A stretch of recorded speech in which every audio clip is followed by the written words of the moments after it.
okay versus the Spirit Breaker, that single target focus, and then you're getting close range with the Gyrocopter. Like once you survive through your burst, then you're a little bit concerned. Gyrocopter has like he's an agility hero, so he has high armor. I don't actually believe that Spirit Breaker is good versus him. 5 seconds remaining.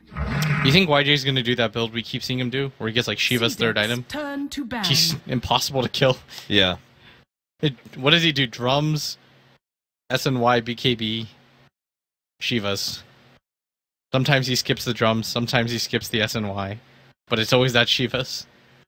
10 seconds All remaining. right, one pick left to go for both teams. CDEC have one more ban. I presume they ban an 5 offlaner here seconds remaining. in the hopes that it would mess with EHOME. But if you had to ban one, we brought up, okay, Capitalist Dota. EHOME's turn He to knew. pick. What's left? I mean, the Phoenix is still not bad, I guess. Centaur godlike hero. The question of how to get Centaur through the laning phase. VP no. DK Phobos almost I always was about to say, dagger. DK Phobos is the only one who's figured out, I guess. Do you know what his name even means? DK Phobos? No. 10 wish I did. seconds remaining. Could just be a name. 5 seconds remaining. The one more pick. It's either they aggro try, kind of Reserve awkwardly. time. Earthshaker's still in the pool. Yeah, they could do yes. Strong against the Queen of Pain. Yeah. Earth. It's okay versus Gyro. CDEC's turn to pick. Go you. Go me. This is our last game of the group stage, guys. It's a very special moment. What are some of the best heroes left for CDEC support-wise? Support-wise? Winter Wyvern's out. Rubik's taken away. Like, I'm looking for some sort of single target stun. 10 seconds remaining. Some sort of initiating stun, because they don't have a whole lot. It's just the Tusk right now, right? 5 seconds So, remaining. I don't feel the Crystal Main like, is too susceptible to Razor. Can be Reserve blown up by time. Lina and Earthshaker pretty quick, so I don't like that hero simply because she's too squishy. So they don't actually go for a stun at all. They instead go for a Visage. That's a run at you lineup. CDEC really want to run. They just want to run nonstop. I think this is a good idea. You might as well commit to it. You've got a Darkseer, a Tusk support. That pretty much means you want to fight. Do they run an aggro tri-lane here?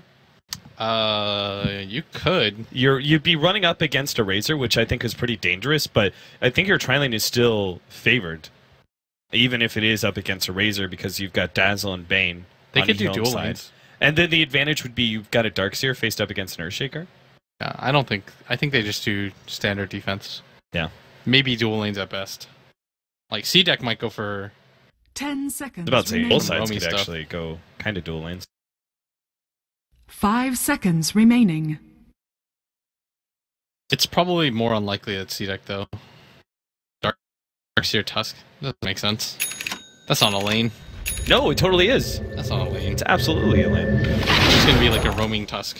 I already know. Prepare for battle. I agree with you, but to say that Darkseer Tusk, much like any, essentially any Tusk melee combination, Tusk Centaur, have you ever dealt with that? Tusk Centaur? Tusk Undying? But I think you just do standard lane setups and then have Lan set around the mid area so you can set up for kills on the Queen of Pain. Yeah. And Yeah, just constantly rotate. But that's also at the same time what CDEC are probably going to be doing with their Tusk, I presume.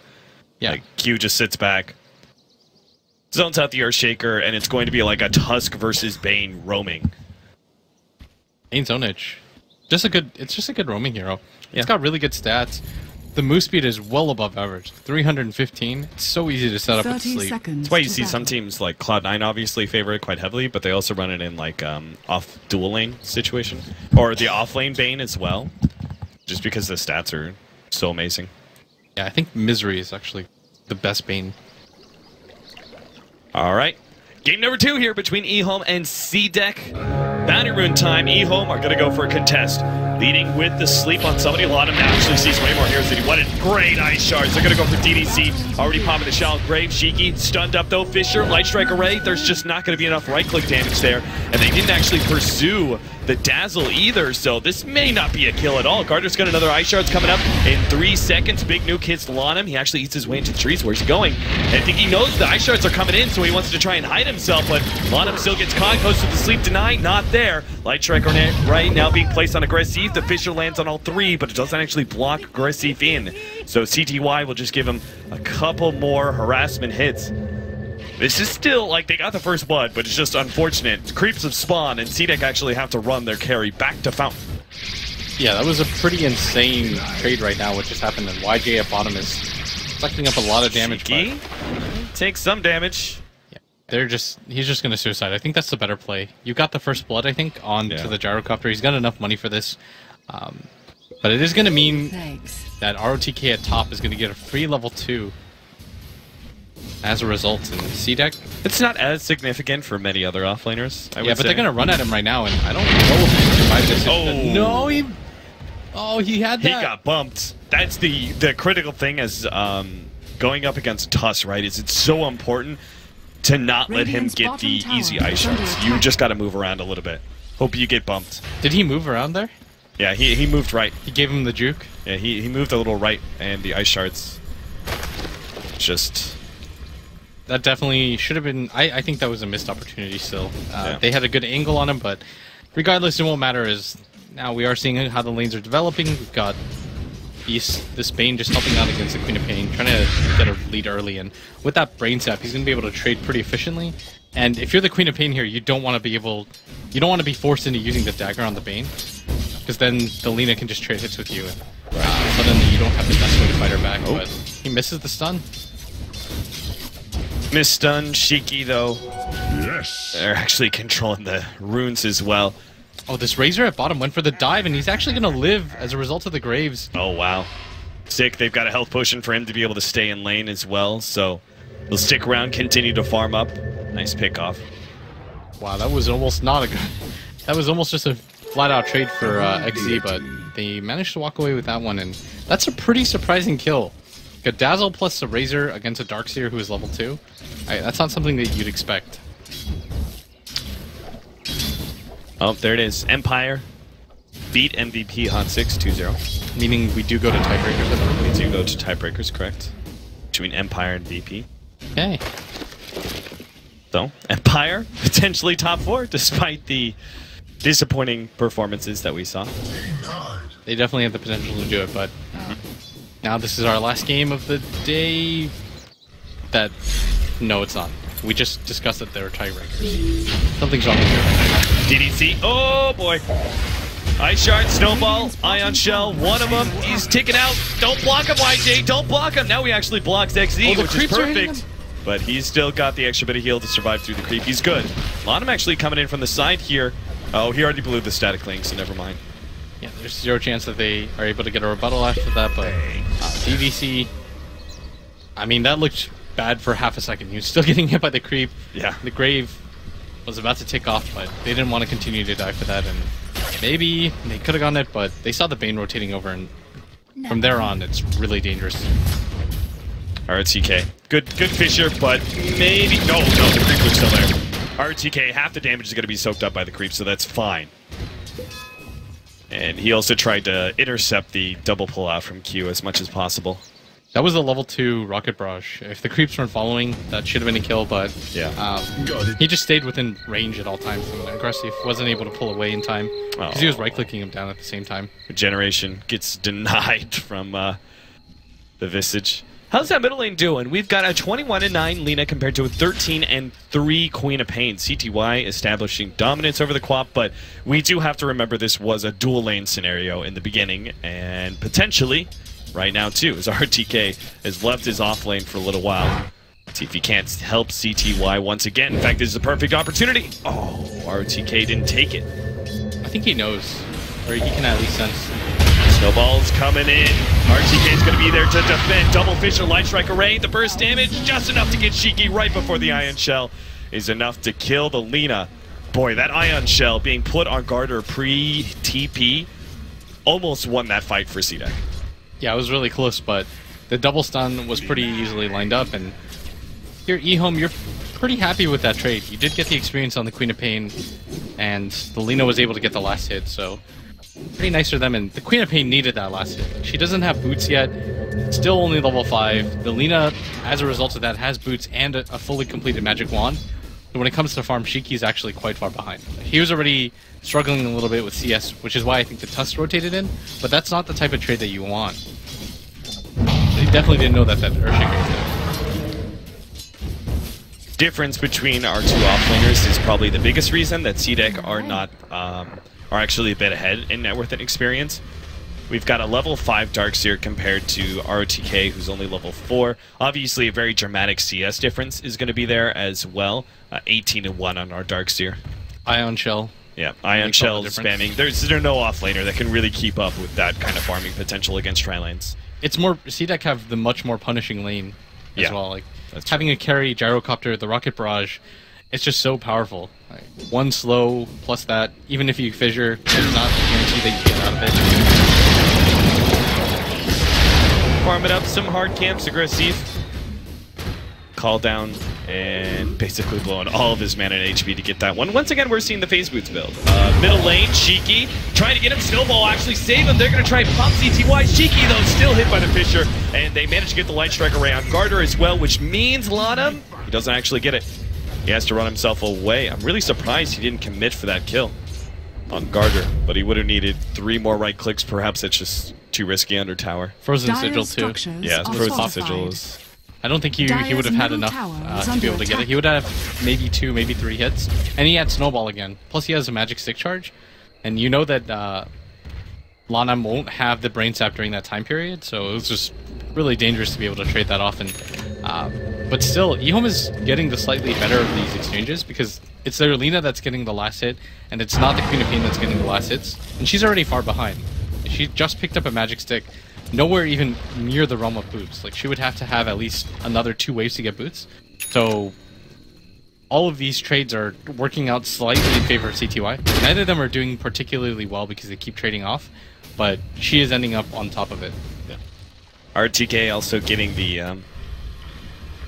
being able to be a part of the Queen of Pain kill was probably pretty important for him in experience, and he actually has Arcane Boots as well. So they're not the Tranquils and Soul Ring build for this one. I'm a little bit questioning that simply because I don't feel RTK is doing maybe well enough to go for Arcanes, but then again, it's only 8 minutes in. Your entire team, though, has a really dire lack of mana. Oh, that's true. DDC Fate needs it and won't go Arcane Boots. Yeah, DDC desperately needs it. Your Razor can even benefit from it, and I just think it's a good item for at least one person on your team to have. Yeah, and you've got a bunch of supports who don't really go for it. Yeah, the Lina's going for Treads right now. She's not going to go for the Bloodstone build or anything. Probably is going to mean Treads into Yules, something of that nature, and so if she does that, she will need help with the mana angle. DDC's getting some farming time at bottom lane, that's for sure. Our Razor has now rotated up to top. Why do you think that is? I think it's... you have to give some experience to one of your supports. DDC, he's not going to really get too much farm, but he needs some time to be able to do it. YJ is really difficult for them to kill, and they know the Gyrocopter is probably in the jungle, but he's going to have to rotate around again. And EHOME, the one concern is that I think they kind of need a mech carrier. Especially if somebody from CDEC gets one, and XC's about to get one, and EHOME don't have one. They're actually just going to make... the Razor should get one, actually. He has a Ring of Regen. You should almost certainly be building for one, but it'll be pretty significantly delayed behind the Darkseers. Smoke Gank. Got Garter as well as Aggressive, both coming to the middle lane. They smoke up Shiki at the same time, but he's not actually joining them. Meanwhile, EHOME are actually heading up to the top lane with their own smoke. You go for the safe lane support and then just go for the tower right after. Yeah. So they have no time to respond. And exactly what it's going to happen to DDC. They should tip off Q, though, at top. They're going to be able to get DDC quite easily. And Q... this gank is not going to work. Light Strike Array doesn't actually hit. Lanham still coming in from behind, though, so they should still secure this kill quite easily. Radiant's bottom tower. Both teams have the same exact mindset, it would seem. smoke up, gank the safe lane supports, punish them for essentially leaving one hero to farm that lane, and take a path. This is really common. Like, both teams had the exact same thought, which is why I thought Q would start running there. He was like, man, what are the odds that they're doing the exact same thing to me? Radiant's bottom CTY, he actually caught Shiki. Still not enough. Once again, the snowball save comes in, and now they're going to turn around on CTY, trying to get the last HP. What? 2 HP, are you serious? Now he's going to have a regeneration on top of that? Shiki, thanking his lucky stars. Yes. He just got the low end of the hit. He pops his magic stick, or magic wand, so it looks a little bit better than it was, but 2 HP was just the difference between life and death for them there. And that would have really slowed down the Queen of Kings. I mean, I can't even express how badly he needed that kill to keep up right now with CTY. 5-5, 10 minutes in. That net worth is steadily going down to the CDEC's favor. That Visage has a medallion too, so this game they can actually go for the Roshan. Whereas in the previous one, I felt like they were just forced into a tower situation. Oh, TDC runs right into XD. They're going to pop him before the shallow grave. Fisher laid out, but not much else is going to come of this. I think you pointed out too that most of the net worth difference is within the offlaners. Radiant's top XE tower has is a under fully attack. completed mech and just 50 gold, and if you look on the flip side, ROTK's got arcane boots and 500 gold. It's not even close. There's also the very gigantic discrepancy between the two safe lane cores as well. Razor right. has way less than the Gyrocopter because, as you said, Gyrocopter much better at farming. Yeah, and YJ has been rotating around a lot. Like, I'm still not quite sure why when he went for that top lane, when he just sort of meandered. Like, he went for that top lane, and then he walked back mid, and then he went back top. Radiant's top tower is under attack. CDEC, once again, we saw them in this type of position last game where they had the advantage, but weren't able to capitalize. But I think this game they're in a much better situation. Like, their Visage has a medallion, so they don't have to go for unsafe opportunities. Like, they can go for the Roshan before they go for anything else. I feel like they have much better late game this time around too. Like last game it was like, okay, we can see merits on both sort of situation, but I feel like CDEC, despite EHOME, they're okay, but it's just the edge. I would say the Gyrocopter has the edge over the Razor, the Darkseer has the edge over the Earthshaker potentially, and even the supports. Like if he was actually getting a lot of farm and he gets an Aghanim Scepter, that can mean a lot. I'm gonna go for the Roshan attempt between the two of them here. I was asking, like, why aren't they actually leaving the Frozen Sigil in there, but it should be a pretty easy Roshan. I don't think EHOME have any way to check this, and even if they did, I don't think they can really get into a fight here. Just blindly checking in, so this will mean a free Roshan for CDEC. And this is something they really missed, I think, in the last game. They had the dire advantage, but they didn't opt to go for this. But this time around, I think this is gonna determine a lot of the tier 1 towers. You can pretty safely push behind aggressive. It's going to mean that you can get away with going for S and Y this game instead of going for BKB first. Roshan has fallen to the Dire. So you go straight for the tier 1 tower middle, right? Keyest tower that's left on the map for EHOME? Yeah, I think you can start going for pushes. You've hit some pretty sick item timings where XC has his mech at the same time you completed the Roshan, and now you can just sit behind aggressive and just start to slowly tower siege this. And once YJ shows himself at top, I think this should mean that they can get aggressive on the map. Maybe they even just defend the tier 1 tower at top and push that instead. Meg's coming in for YJ soon. Dire's top tower is under attack. I'm really surprised CDEC didn't just immediately 5-man, since they're already grouped up near the middle lane. Just go for that tower.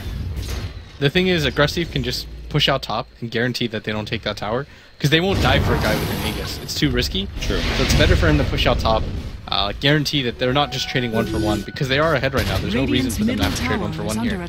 So he defends that top tower out, and then they can go for that mid tower. Because he walked up, he actually walked up there. Like, he didn't go for a TP or anything. Oh yeah, so he can just go back mid. Once he pushes out the lane a little bit, boom, TP's mid, 5-man into the tower. Exactly. EHOME not able to get a trade off. That makes sense. He's just guaranteeing that they don't get a free tower at top. Right. So here comes the 5-man tier 1. EHOME do not really have a response here. Two of the heroes up at the top lane. They don't have the Blink Dagger yet up on the Earthshaker. Compare that to the Darkseer, who kind of has his teamfight item, which is the mech. Now he's going to search for it, see if he can't find somebody. Vacuums back RTK, but looks like Garter had different ideas for his pickoff. Take the tower. Now who's going to TP up to the top lane to go back and defend it? Doesn't look like anybody. It falls, so they still make the trade-off nonetheless. I mean, it's like, you gotta delay it, I guess. That was the best possible option, I guess, for CDEC. They thought. Hope that CTY comes back, try to defend the tower, but EHOME are not interested at all. They're much more comfortable with going for the trade. It's more guaranteed, right? And you might not get another opportunity to go for that tower. CDEC feels pretty comfortable with taking a fight right now. So any sort of trade for EHOME, where they don't have to fight against the Aegis in an awkward position, is a win-win for them. Oh, CTY, him and Garter, they're just out of vision of each other. CTY looking to get that surprise jump, and is going to try and burst down Cheeky. Garter a little bit slow in the reaction, but will now be able to snowball, blocking CTY, and Cheeky says, thank you. Oh, no, CTY! No. What a play there. CTY managed to pull out that stun the last half second. Now they're going to try and nuke down R2K. Aggressive, running him down, but a good sleep will actually stall him up. YJ, though, ice shards right on the money. Will block him in. Oh, he's stolen so much damage, though. And Aggressive will actually keep his Aegis still. Despite the damage that was stolen by the Razor, unable to turn her back around them. Now Q actually wants to go for more. Now going to slow down Lana with the new familiar. Stun 1, stun 2, and now the rest of the team is here as well. Q turns around, throws out that first damage. Mech will keep the Visage alive. And DDC, geez, CDEC just go from one hero to the next to the next. What a snowballing fight that was for CDEC. Now taking the tier 1 tower. Backdoor protection. That was no BD protection, man. I mean, yeah, you know what. ROTK actually had the opportunity to get the fissure kill onto the gyrocopter. It was really unfortunate. He waits right here. He throws out the fissure, like right at the top, right when the rune spawns. So the gyrocopter runs down slightly, and then the fissure just completely whips. It was like 100 HP gyrocopter. And then maybe CDEC is a little bit more tentative to go for stuff like that top dive. Yeah. But because they weren't able to even knock off the Aegis, I mean, they used it to max advantage right now.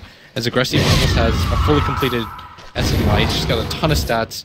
And this is going to mean that it's going to be a lot easier for him to fight the Razor too.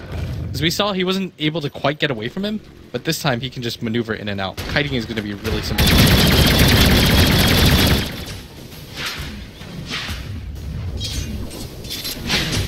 8,500 net worth on our gyrocopter, still dramatically ahead of the Razor, and is pulling further and further ahead all the time. 3,000 gold lead on him alone. The Queen of Pain and Lina matchup. Lina is ahead by 2k, more like 1,500.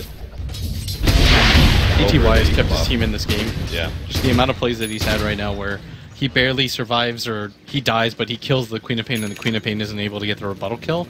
Been pretty huge for CDEC, but right now the problem for EHOME is that the Razor doesn't have the net worth to compete, and it's not like his item build is going to change anytime soon. It's not like he's really close to that BKB, and if you just take a look, XZ pretty much matches him in farm. Like, he's got a mech with upgraded weakness, which is what the Razor has at the same time. Once again, Aegis, I'm not going to say wasted for CDEC because they did try and force fights, they just didn't have to use that Aegis. But it will go down without a fight. Guardian Greaves actually finish up for XZ. That's really interesting. Over the Blink Dagger.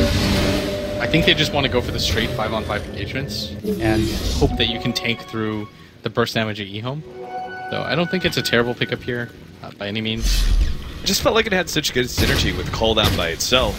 But then you also have the Queen of Pain's AoE, maybe a Snowball or Ice Shards. Yeah, I can kind of... I think the Blink Dagger would have been a good choice too, but CDEC, with the Aegis gone, I don't know if EHOME will anticipate this type of smoke where they're getting incredibly aggressive right now, but they do have the lead, so it's not very dangerous for them whatsoever. And Garter has a Blink Dagger, and everybody from EHOME is just disengaging. They're going back to base, and YJ's headed to that top area. Maybe if they can get a ward down here. Well, CTY instantly blink in, Walrus Punch. Self-fuel Scepter to be able to dodge some of this speed script placed on Garter, but Monum is now going to be the next target. Really can't save his mid. That's now Blink Dagger for ROTK, but it's just a bit too late. CDEC have already won the fight. We'll probably try and push down this tier 2 tower. Yeah, he's got a smoke, but I think it's a bad idea to use it right now. I don't think without any sort of follow-up he should be going for this. Because it's only a level 1 Echo Slam. Not even 4 points of the Aftershock. Probably isn't worth it for all. Maybe they just get YJ as a result. Jesus, they're going to come in. Vacuum back. Fisher not really on the mark there. Aggressive now comes back in. The Shalgrave's going to run out. Do they have a stun? They really don't. YJ actually gets out. No, the tick damage. Queen of Pain actually got it with the Shadow Strike. The healing from the fountain wasn't enough. Pick-off after pick-off. I mean, I'm just seeing a repeat performance here. CDEC find 1 kill, turns into another. RTK's gonna come in for the Echo Slam, goes straight for Aggressive. Really locks down him and Gardner, but it's still enough to get a kill on one. Aggressive he's just not going down. CTY now a 3-man vacuum with a call down over the top. One goes down. CTY is fortunately fast enough to stay ahead. Shiki actually comes forward, a little bit more damage with the scream. But they only lost the Tusk there for the first Blink Dagger Echo Slam initiation. And, oh my god. They even lose the tier 2 Did you notice that? CTY almost died. It was really he ran into the wall.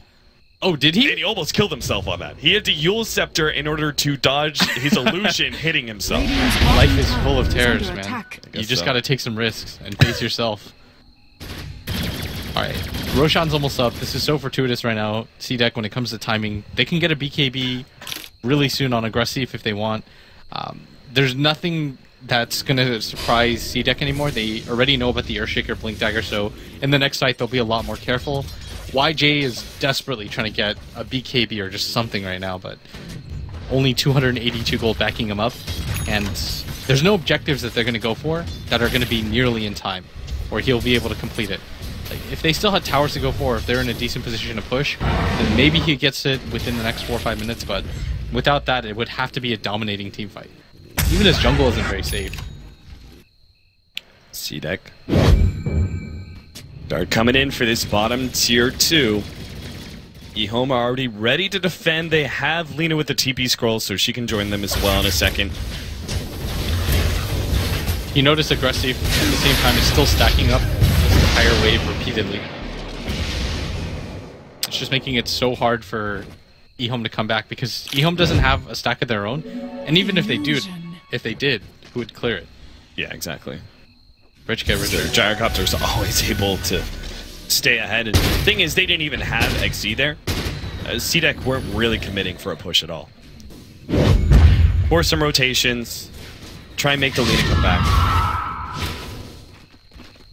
Just seems so unlikely that EHOME are going to try and jump you, especially since they still don't have Echo Slam. Though it's coming up in 10 seconds, so maybe this next creep wave push, they'll be willing to stop this. But at the same time, their cores have already rotated out, so maybe not. CDEC. Oh, here comes the Lina. And their Razor is running over. Oh, never mind. Razor stops. He's going to push in middle. They give up on the tier 2. It's still only a level 1 Echo Slam. Like, he hasn't gone a level or 2 since then. So I don't know if CDEC are worried about this. They get the tier 2 tower, and then I think they just back off and go for the next one. And then from there, you can go push out that last tier 2 tower top. They already have a ward set up for this. And EHOME's just put in such a weird position where I think they might even go for a smoke of their own and try to contest the Roshan. You gotta upset the trajectory of this game. I mean, oh, Jesus. 12,000 gold lead for CDEC. The experience is just as dramatic, yeah. Yeah, CDEC finished the BKB up on the Gyrocopter. It's a fully completed one. He's got a ton of levels too. YJ just can't keep up when it comes to farming levels anymore. EHOME do have a few glimmers of hope though. CTY's got an Aegis of Champions picked up. The Earthshaker Echo Slam, you would like to see him at least level 11, but things can still change. Yeah, I mean, the important thing is you have... I think it's even more important for you to have maxed out Aftershock than it is the second level of Echo Slam. Yeah, just for... I mean, going from 0.6 to 1.5 overall as a stun is a lot easier to set up the next fissure. But CDEC are just going to farm out the Ancient stack. In a second, they'll see that Roshan is up and take it. I think EHOME... I don't know if they can kill the Gyrocopter twice. If they don't... There's a Blink Dagger on XC2, so the counter initiation game is going to be so strong by them. There's a BKB on him as well, but it looks like they just want to push out that top tower and maybe create some pressure. doesn't look like they want to get aggressive on this Roshan pit area. So instead, they push out the top lane. Lana gets some aggressive vision up. I'm just not sure how they're going to be able to go for pickoffs. I mean, maybe if Lina had a Shadow Blade or something to be able to get in there, but as you can see, like, CDEC are always going to have some sort of aggressive vision. I'm just not sure how the Lina can ever get into position up to that jungle without CDEC having some idea about it. Right? Dire's top tower is under attack. Yeah, they're going to go for this top tier 2 tower now. The mid tier 3 hasn't been pressured at all. You might as well go for the safer objectives. And if you can fight them outside of your base, that's why you go for the tier 2s. In the off chance that EHOME decide to go for some sort of push, then maybe you can actually get something out of it. And it's more golds before you go uphill. Right? Oh, Garter's actually wrapped up behind them, and I don't actually think they have a way to get out of this. RTK is going to get spotted. Already RTK thrown up in the air. Lanham trying to make the TP out, but even that will not complete. Aggressive finishes off. Last bit of damage thanks to the Rocket Barrage. 7 to 15 now. CDEC just took Roshan. They just got an Aegis, and now well set up, as you said, to take that outer tower. And it's looking more and more likely that EG is going to finish at the top of their group, as CDEC is well ahead in this game. They're even going to go for the smoke here. They might even just go for CTY and say, if you're going to go for the split push, we're just going to kill you really fast. Garter's already got the Ion Shell on him. CTY is going to move down to the jungle, but he has no idea that this is coming. He assumes that they're behind them at top, and CTY has no blink dagger or anything to get out of this. They're going to kill him for free. Yep, absolutely. They even pop the Sonic Wave just to ensure there's no Laguna Blade or anything. Of course, with the Aghanims on Queen of Pain, doesn't matter too much. That tier 2 does fall to Aggressive by himself. Radiant's top tower has fallen. And now, he's like, let's go, guys. Time to go uphill. Here's the move. He still has that Aegis. He's got 3,300 gold on top of that. Alpha Wolf waking him up. He's dreaming of the Lion King right now. Well, now he's not dreaming at all. That's really depressing, man. That's just what happened in the Lion King. Razor used his plasma field and King killed Scar. Dire's bottom tower is under attack. Oh boy. Alright, so now he's turned a range creep. So they're gonna push this tower. They know the Lena's dead. Force a buyback rate. Walrus Punch. YJ's actually trapped in a really bad position. The vacuum actually put him over that Ice Shard. YJ will get away because of that one. That was awkward. A pull back into the call down seemed like a guaranteed kill, but slightly mispositioned vacuum from XZ. Are they gonna back off of this? I mean, they don't have any ultimates that they really rely on too heavily, right? I mean, the wall is good. I mean, maybe you wait on cooldown, I would say. The wall's just bonus. Yeah, it's just bonus at this point. Like, late game, yes, you shouldn't fight without the wall, but it's so hard for them to go high ground against EHOME's lineup, though. CTY can just infinitely spam harder. Trying to go for CTY. He's got the familiars following him up. Fiend Scrape in the background, but a good vacuum will stop that one. CTY throws out the Laguna Blade to finish him off, and Eul Scepter actually dodges that Sonic Wave. There's still the missile coming in. Shiki makes the commitment for that kill. CTY will be hit by the missile in the end, but Shiki still can't go for it. Instead, maybe going to target YJ. No, he goes for CTY. He really wants this kill, but the Shell Grave is there, and now he dies instead. Aggressive to aggressive. Peach diving all the way into the fountain. Here is Lanham. He's going to be able to control some of these heroes if there's buybacks. I think C-Tech are just overcommitted. He turns for Lanham, trying to finish him up. Will be able to get that kill. RTK, sleep up. Lanham's actually getting way now aggressive. He's just turning and fighting wherever he can, but the heals are up. Nobody's going to die here. CDEC. That was hot. Too far in. There's no other way to say it. All right. So EHOME managed to turn that around. I mean, CDEC went so far into their base, there wasn't even an objective at play here. No. They just... The Queen of Pain runs over here, the Gyrocopter runs all the way down here. They're just so far out of position, nowhere for them to really respond to, and I mean, EHOME, that's what I said, it's so hard to break their high ground. They don't have the best damage dealing cores onto towers. Like, they don't have a Deso, they don't have an Assault Cuirass, their Queen of Pain doesn't have a Necro 3 or anything like that. He's opted to go for the Aghanim Scepter, so his right click damage isn't that great. Same with the Gyrocopter, very stats heavy build. And their supports aren't the best at it either, and so EHOME, they just fissure, throw out the Dragon Slave, and eventually CDEC just got impatient and said, we have an Aegis, why not just go for it? Even if the Queen of Pain kills the Lina there, I think Shiki dies. Yeah. 10 times out of 10. I mean, he blinked into like tier 3 radius. Completely YOLO'd in for that kill, but he didn't even know if the Grave was up or not. That was just him hoping. Oh, so much of a swing. And they lost the gem. If we just take a look at the net worth chart, it was at 15k, which is really significant, and now like 10k is doable from here for their lineup. BKB CDEC have just basically probably drawn out the game for another 10-15 minutes because of that. Like, the important thing, if you don't have good high ground, right, is all your high ground pushes rely quite heavily on Aegis, right? You don't have natural high ground pushing abilities, and the enemy team has good defense. You just got to play around that extra life and slowly, carefully siege it down. Yeah, but it's hard to siege it down, though, because EHOME just spams. Yeah. They have so many long-distance abilities. They've got the Plasma Field, the Earthshaker Fissure, CTY can just non-stop use Dragon Slave. It's such a long radius with such a short cooldown, and makes it difficult for them to breach. But it looks like they want to go for maybe a smoke here. They have one available. They have the BKB completed on YJ and the level 16 Aghanim Scepter on the Lina, but there's no reason not to wait for CTY's BKB. It's nearly completed. I think that's what EHOME is actually waiting for. That's the signal. He only needs a couple more camps. He's going to sell.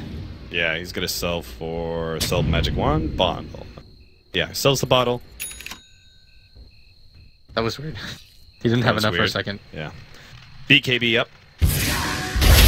And they see probably where CDEC are at. I mean, they've got Aggressive at the bottom lane. It's very unlikely CDEC are doing another like 4-man smoke play and leaving Aggressive alone at bottom because he doesn't have the Aegis. Too risky to leave him alone. Yeah, and Aggressive is now starting to build towards that butterfly. He realizes they need a little bit more damage to be able to go high ground. And EHOME are grouped up right now, but they don't have YJ, who's tailing them. Has a plate mail. This is the Shivas now. And this is a 4-man smoke by EHOME. They're going to show their Razor at bottom and hope that CDEC actually split up. I think that if Shaky, he's going to be Echo Slam. They get the chain stun. Laguna play. Now they're instantly trying to get out. The snowball save was almost there from Garter. They don't have vision of him. Yeah, RTK is actually getting away. Blink Dagger up in 2 seconds. Never mind. Ion Shell, he gets close enough, and ROTK will not be making it out. Still, though, very favorable trade for EHOME. They got a kill on the Queen of Pain. Definitely. They didn't trade anything more than that. ROTK's net worth is not worth nearly as much as the Queen of Pain's. Take that trade every time, and it just slows down the game even more and frustrates CDEC. CDEC is now in a position where they have to wait for the Aegis Chiefs. And maybe EHOME can even engage them outside of the base now. Aggressive isn't, I don't think he's too upset. He just farmed out the Radiant Ancient camp. Not sure why it was stacked. For who exactly on the side of EHOME. Aggressive takes it anyway. Butterfly gets all the closer. Q, his Aghanims, is not going to be here anytime soon, just as the point booster for now. Desolator almost finished up on the Tusk. Butterfly is completed on the Gyrocopter, and Roshan's going to be up in just 2 short minutes. That doesn't leave CDEC with a lot of time to farm. Q doesn't have the Aghanim Scepter, and 2 minutes won't make a difference for him. But who will it make a difference for? The Earthshaker doesn't have much, the Vayne could get a Glimmer Cape, Lina could farm out a buyback.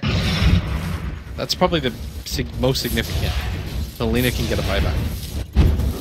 Both teams do have a smoke, and it's pretty traditional, right? As it comes around to the potential spawn time of Roshan, that teams are going to look for a smoke pickoff just to give them the advantage. Roshan's just too important of an objective. So there's the first one. Q brings a smoke, or he's bringing one to himself now. Lotus Orb is coming in for XZ. Okay, that can make a difference. Yeah. If you can put that on the Queen of Pain when she blinks in, and then the Lina would just go on. Also help for some of your high ground pushes, just putting out the Gyrocopter and letting him sit in the front lines. The Roshan's going to be the huge thing for certainly. Deck.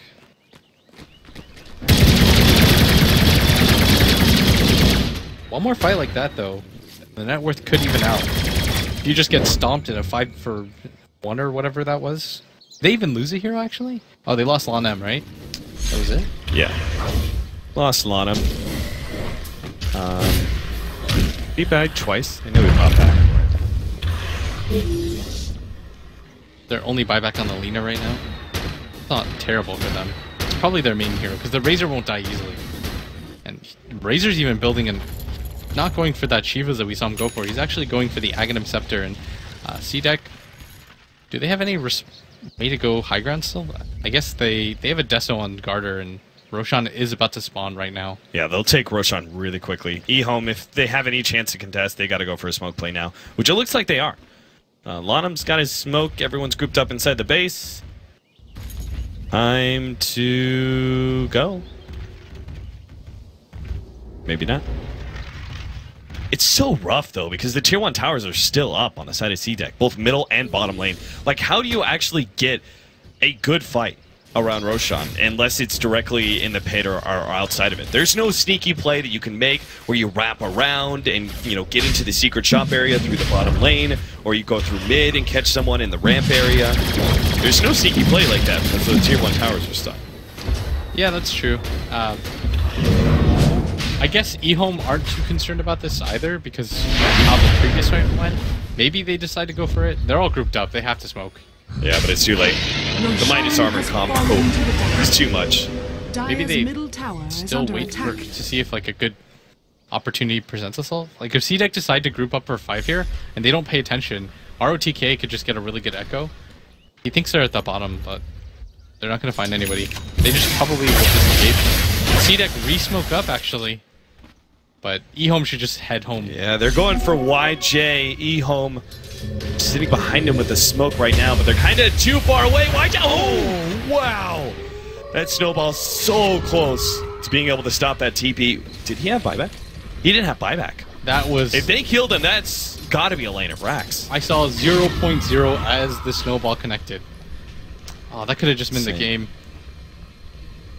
Still, CDEC have a rather large advantage. Aegis and Cheese on top of the gigantic net worth that they've accrued for themselves. Cheese is on Shiki, Aegis on Aggressive.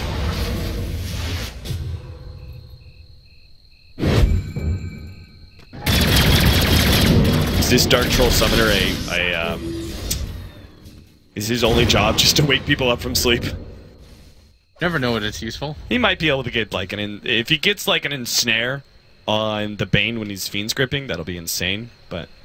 It's never a bad idea to have a Dark Troll Summoner. He can summon you skeleton helmets. So called out. Oh, and an ice vacuum over the cliff. YJ's put in a bad position with the Walrus Punch already, and the pure damage out from the Sonic Wave. YJ, despite his BKB, will be going down here if they can still see him. Need a little bit more. The heals are coming out. They really need this kill. No, they're not actually getting him, and maybe they dove in too deep. Garter actually blinks into a Light Striker, and he's gone. Laguna Blade catches him. Ankle Slam. ROTK, he's made the initiation. He doesn't want to let our Aggressive get away, but the rest of the EHOME team is just a bit too slow to respond. They were busy dealing with the Tusk.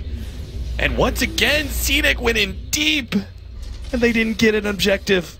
EHOME? Oh, wow. This has just got to be so frustrating right now for CDEC. The lead they've built up steadily throughout this entire game. They've hit all the objectives correctly. They've taken down the tier 2s in succession. They went for the Roshans this game, and they still can't break EHOME's base.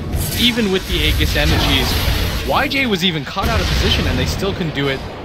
Aggressive is like, I'm over this. We have to take this tower down, and he walks in, but still unable to do so as they hold, and EHOME is about to have all 5 heroes up.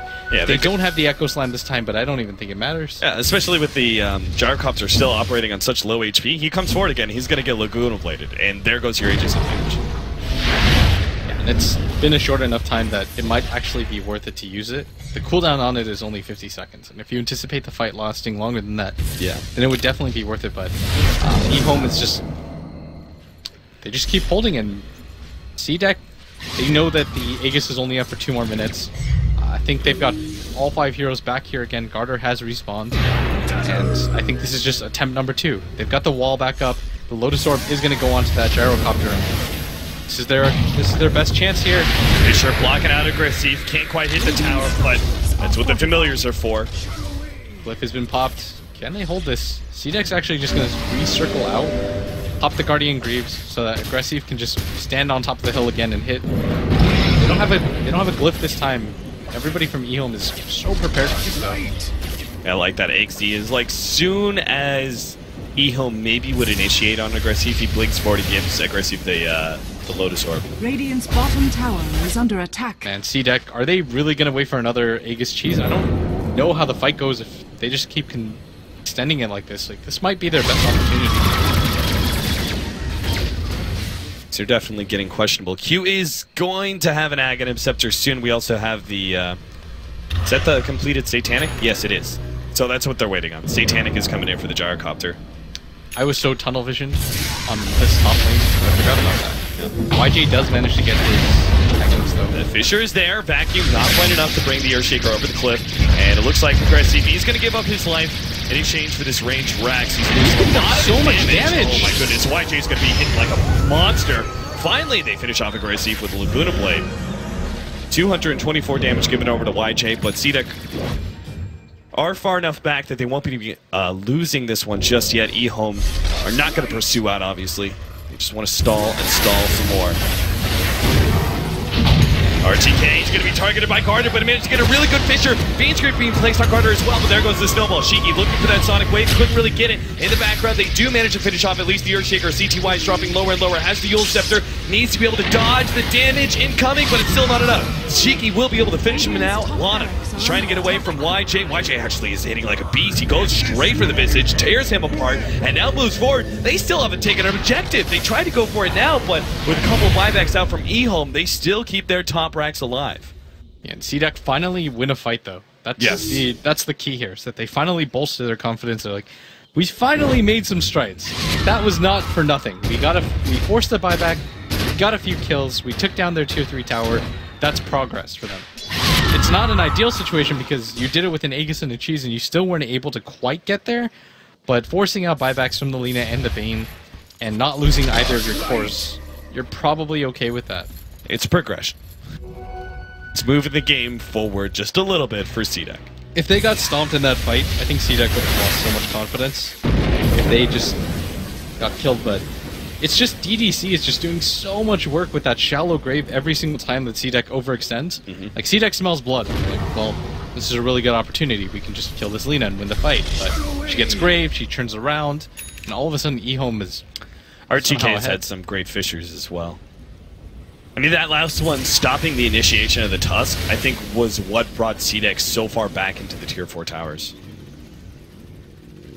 So the Queen of Pain is going to get an ultimate orb. We'll see what they want to get on the Gyrocopter as his last item. I guess you could sell the Sanjin Yasha to get one more, but maybe he gets a Scotty even just for the raw HP. Comes the pick off. CDEC, they found CTY. Oh, he doesn't have buyback. Oh dear. He's done for it. Sonic Wave actually hit the 2 in the background as well. Shiki's going to blink forward looking for more. They have the homing missile on Lana, and they've caught ROTK. One pick off turns to 3. None of them have buyback, and CDEC, Mark, they're just going to go straight into the base if they can. There's no creeps available, so they got to get their mid-wave coming forward. DDC, has he been caught? He's got a Force Staff. He's got to use this correctly. And yeah, he gets over the trees, nicely played, and Snowball's still there, though. He's got no extra movement. The Snowball won't land. Ice Shards isn't there yet, but Blink Forward Walrus Punch will be able to catch him Shallow Grave on himself. CDEC haven't surrounded him, though. Will be able to take this laner axe, and I think that might just be the game straight up. It's at very least going to be crippling EHOME with 1 laner axe and 2 laner axe going down. They stole the gem back. You gotta think of the positives, but I mean, what a way for EHOME just to lose double racks. They were so careful this entire game. They wouldn't leave their base. They saved for buybacks. And then in one fell swoop, CDEC just get aggressive immediately, take advantage of the mispositioning by EHOME. Yeah, we talked about this. This is what happens with EHOME. Oh, jump in, Echo Slam. They're trying to change their fate, but I'm just not sure ROTK can do it. YJ now vacuumed in. There it is, GG. 1-1. EHOME and CDEC results in a tie. That means there is a 3rd winner of this game. Somebody who wasn't even part of the game's Evil Geniuses will take their 1st place slot. Kurt, if you're watching, you had to play techies to do it, so... Is that really winning? Yeah, is that really winning? I love Kurt, so I can say stuff like that. Congratulations, though, to CDEC for at least evening things up. EHOME and CDEC, I mean, no matter how CDEC